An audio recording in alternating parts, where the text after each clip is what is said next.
Crença. A religião sempre teve um aspecto intelectual. O crente tem ideias bem definidas sobre a humanidade e o mundo, sobre como a humanidade e o mundo vieram a existir, sobre a divindade e o sentido da vida.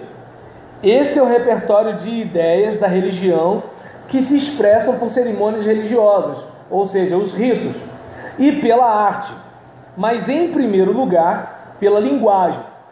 Tais expressões linguísticas podem ser escritas sagradas, credos, doutrinas ou mitos. Vamos lá. O que seria mito? O mito é uma história... Peraí, deixa eu começar de novo. O mito é uma história que geralmente acompanha um rito. O rito, com frequência, reitera um ato em que o mito se baseia. Assim, o mito religioso tem um significado mais profundo do que a lenda e o conto folclórico.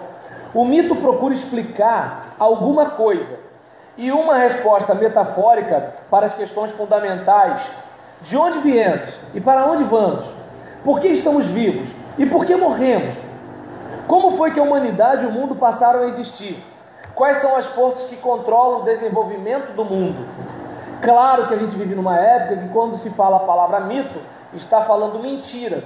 Só que mito não significa mentira. Mito significa um modo de você explicar a realidade. Muitas vezes os mitos elucidam algo que aconteceu no princípio dos tempos, quando o mundo ainda era jovem. Por exemplo, a maioria das religiões tem seus mitos de criação que explicam como o mundo surgiu. O objetivo principal deles não é revelar fatos históricos.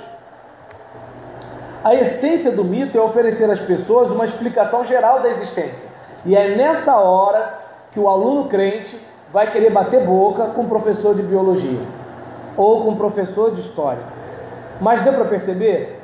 A ciência vai buscar a partir de dados verificáveis, de teorias, de leis, de algo que alguém anteriormente deixou como pesquisa. A fé não tem essa preocupação. É como, por exemplo, Deus criou o homem. Ponto. A ciência vai... Mas espera aí, como é que ele surgiu? Como surgiu o primeiro homem? Como surgiu... E aí, assim, vai ter uma ideia diferente da nossa. Nós vemos Deus sempre antes de tudo. E a ciência tenta se isentar disso daí. E aí, qual é o problema? O problema é que o aluno está lá para ouvir, mas ele quer ensinar o professor. E detalhe, aquele professor que está explicando aquilo ali tem essas questões limites, quando ele poderia abordar as questões limites com o professor. Doutor, por que meu filho morreu? Morreu porque aconteceu isso com o coração, com o cérebro e tal. Não, doutor. Por que meu filho morreu? Morreu porque falhou não sei o que. Não, por que meu filho morreu? Tanta gente aí começa. Ou seja, a religião, ela vai para uma questão onde a ciência não vai. Aí tem gente que quer pegar a religião para competir com a ciência. E aí eu acho que para mim é perda de tempo. E nesse caso, muitas vezes, os mitos, eles elucidam algo que aconteceu no princípio dos tempos. Quando, já falei aqui, deixa eu ver aqui, o objetivo principal dos mitos não é revelar fatos históricos. A essência do mito é oferecer às pessoas uma explicação geral da existência.